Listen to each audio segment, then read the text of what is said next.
Nembagal daw yun kay Ilocano, kumusta po kayo?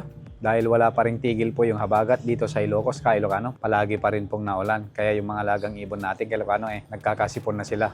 Yung isang Lutino ko kay Ilocano nagkaroon na po siya ng sipon. Nagka one eye cold na siya kay Ilocano. Kaya gagamutin natin.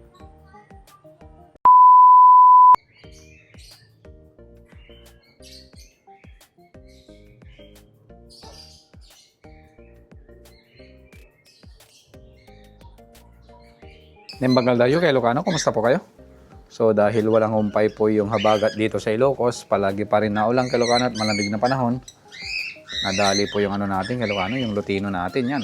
Meron siyang one eye cold, nagkasipon na kay Ilocano. Yung isa niyang mata hindi na niya maidilat. Yan kaya nilalamig na siya kay Ilocano. So ganito po talaga yung masamang epekto kay Ilocano pagka tuloy-tuloy po yung ulan sa ating mga lagang ibon. Hindi natin maiwasan na magkakasakit sila at magkakasipon. Yan yung mata niya kay Ilocano, yan nakikita nyo ba? Nakapikit na So yung asawa niya kay Ilocano, okay naman siya. Yan. Kaya gagamutin na lang natin kay Ilocano para hindi na siya lumala. Sakaling magamot pa natin kasi good breeder tong mga to kay Ilocano. Papainumin natin ng Premoxil powder na lang kay Ilocano. Yan. Baka sakaling makarecover pa siya.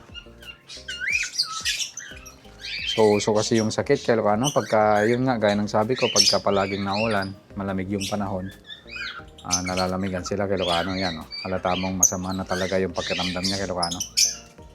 Ito nga Lutino natin. So pagka nadali na naman yan kay Ilocano iniwasan natin yung ganon kasi masakit sa bulsa kay Ilocano pagka madali po yung mga ibon natin. So par dito sa aking abiary, siya lang naman yung napapansin ko na nagkasakit dahil sa walang tigil na ulan. Hopefully hindi na lumala tong natin, mga sipon nila kay Ilocano. Hopefully hindi mahawa sa iba. Kasi mahirap pagka tamaan tayo ng sipon sa ating abiary kay Ilocano, mahirap yan gamutin. Kasi alam naman natin na yung mga sipon ng mga ibon yan, yung mata niya kay Ilocano nakapikit na.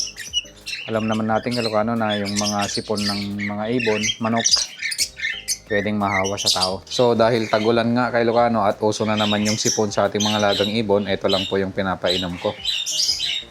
Premoxil powder kay Ilocano.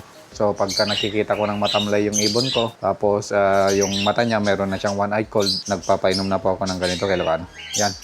So nagtempla na po ako ng ganito lang kay Ilocano. Minsan, depende sa tansya ko, minsan puno po yung 1 litrong tubig. Yan. Tapos nilalagyan ko ng Premoxil powder hanggang sa maging blue kaunti yung tubig. So ito yung ipapainom natin kay Ilocano sa kanila. Dahil nga sa panay po ang ulan dito sa Ilocos, sa Bigan, hindi po natin maiwasan na magkakasipon na naman yung mga lagang ibon natin. Kaya mas maganda na agapan na lang natin kay Ilocano. Kasi wala pa rin talagang humpay yung ulan dito sa Ilocos.